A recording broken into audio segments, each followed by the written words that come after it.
Hey, what's going on, YouTubers? It's Armed Citizen 76 back at you again, another video here. Today we're going to take a look at my top 3 must-have 45 semi-autos.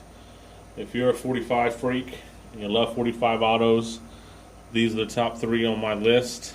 I've had numerous 45s over the past few years, and I've had to get rid of them for one reason or another, and decided to start my collection back. And I'm a big 45 fan. I don't own any 380, I don't own any 9mm, and I don't own any 40. And the reason why is because I kind of come up on shooting 1911s and become very fond of shooting 45, and I'm very good with 45. The only drawbacks with 45s were that they were kind of low round capacity, but now they're making firearms that have the same kind of capacity as some of your 9mm, so that's no longer a factor anymore.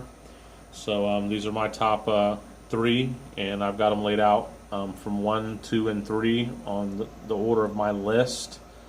Start off here with saying first on my list, and all these 45s are full size, by the way.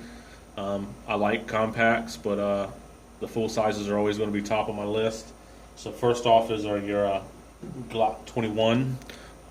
This is a must-have 45. They're reasonable price. They're great guns.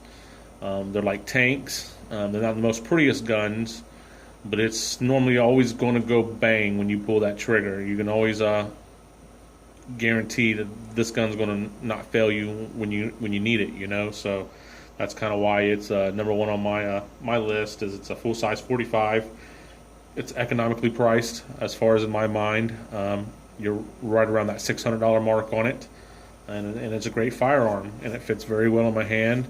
And to be honest with you, it's only about an inch longer or so on the slide and the grip over what the compact 30 model is. So this is a concealed carry for me, and it's a great gun, and it's my go-to gun when it comes to 45s. If I'm going to go to my safe and grab one, this is going to be the first one that I do grab.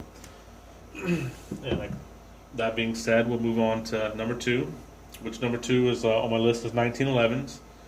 And the reason why I put it number 2, even though I'm a 1911 guy, is because of the price. When I say must have, a lot of times you don't have the money to spend to buy a good quality 1911, and you don't want to sacrifice when it does come to a 1911. You don't want to buy one of those off brands that cost you $400 or $500, because you're not getting very much when you spend that kind of money.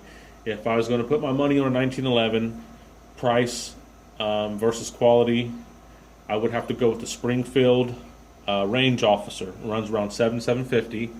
It gets the same treatment as their TRP, which is Springfield's top 1911. It gets the same treatment as the TRP. So you're getting a very good gun with some good features to it for around $750. When I was looking for another 1911, which I've had numerous 1911s, I've had Colt Gold Cup trophies, I've had Kimber custom matches, I've had Springfield Ultra Compacts, you know, I've had a few. But this time when I decided I was going to buy 1911, I wanted one with a rail on it, and the Range Officer did not have that. So I was looking at a government model from Colt, which they just called their railgun. And I was looking at the Springfield, which is their MC Operator, which you see laying here.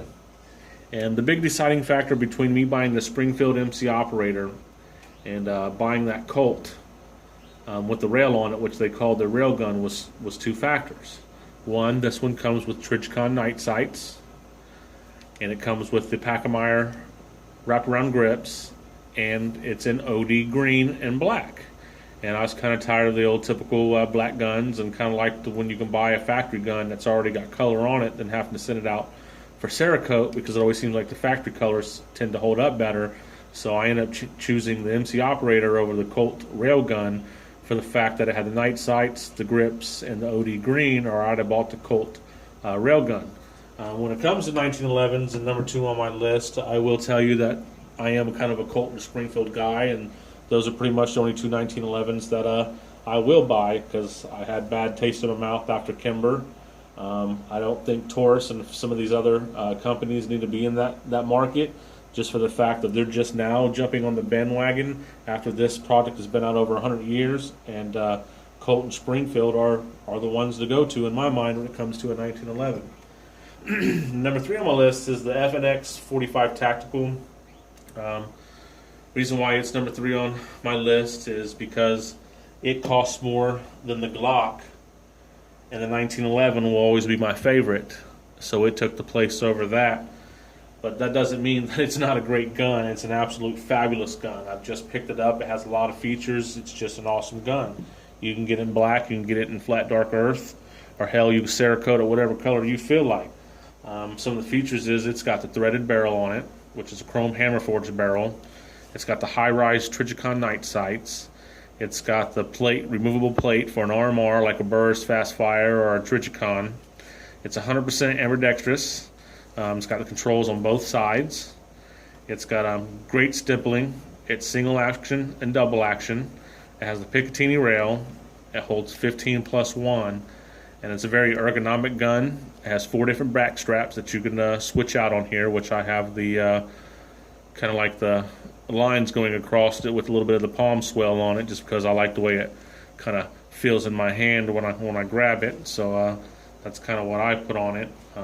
Just an awesome gun. This one, however, I haven't had a chance to fire it because I just picked it up a couple of days ago, and it's just an awesome gun, and it's one I've been looking at for a long time, and I've always wanted to make an FN purchase. But if you're going to make a purchase of that kind of magnitude, I feel that you might as well save up, spend the money, and get the one you want, and don't cut any corners, and don't take your second pick if you don't have to. Which I was looking at the regular FN 45. It wasn't the tactical version, but I've been eyeballing that tactical for a while, and I was going to pay around $650 for the other one, and this was almost double the money. But I went ahead and knuckled under and saved up, and pull the string on that one, guys. But like I said, that's just my opinion.